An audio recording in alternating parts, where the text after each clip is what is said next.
Angie Horkan is here today from the Wisconsin Beef Council. Good to see you, Ange. Yeah, you too. Doesn't really feel like a chilly day today, but it is tailgating season, so this is a good tailgating recipe I thought we'd too. talk about tailgating recipes because, well, we have the Brewers, we have the Packers, and we have the Badgers. So it's a great time to be a Wisconsin sports fan. That's true. So you're going to make chili 5 different ways. Yes, and this recipe is so easy.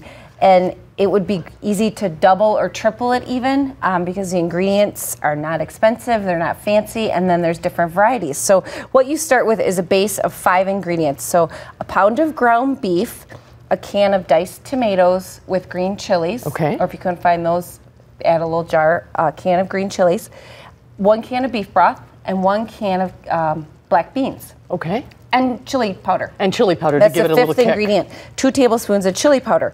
And so I just simmered that in on the stove. But of course, if you double or triple it, just use your big Dutch oven, your big pot.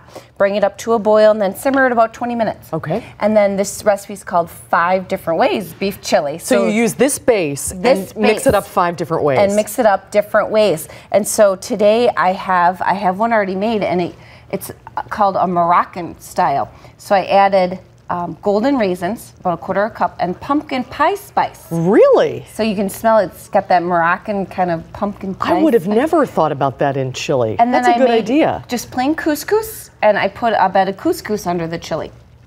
And then, of course, you could top it with whatever you'd like. And then the second way I thought was kind of different. It's called Cincinnati style, but it uses vinegar. I love vinegar. So I thought this would be fun to try, so it probably gives it a little tang. So I used white vinegar, about 3 tablespoons, and then cinnamon. Into your base chili. Into your base chili. And then you'll just incorporate those flavors in, and then it calls to serve it over a bed of elbow noodles. Oh, that's a good idea. That makes it heartier even. You know, there's always that debate. Does chili have noodles in it? Right. Or not, right? Right, oh yeah. My mom always makes hers with elbow noodles So does mine. it. Yeah, so does I mine. thought, well, I'm gonna try this. Oh, I can smell the cinnamon in that. Yeah, and then you top it with shredded cheddar, onion, white onion, raw onion. That looks delicious. And some sour cream? And then sour cream. Cincinnati style, that's interesting. And then the 3rd style, which I didn't make, but it's Mexican. And then the 4th style, the recipe is Italian. So different, and all those recipes are all on the website. You can get them. That couldn't be easier. And you made some meatballs, too. A tailgate favorite, meatballs. Those, I made them homemade. There's a homemade recipe, but of course you could use frozen meatballs if you'd like, any kind. And then it's buffalo style, so it's 3 ingredients: butter, honey, and a hot sauce. And you warm that up in the microwave and make a nice little sauce, and then put that spicy sauce over your homemade meatballs and serve it with blue cheese. Do you bake the meatballs with the sauce on it? No, you just bake the meatballs, and you can make those anytime. And then I just made the sauce quick in the microwave, just in a glass bowl, and I mix the ingredients so your butter and your honey melt. Great And then add your hot ideas. sauce.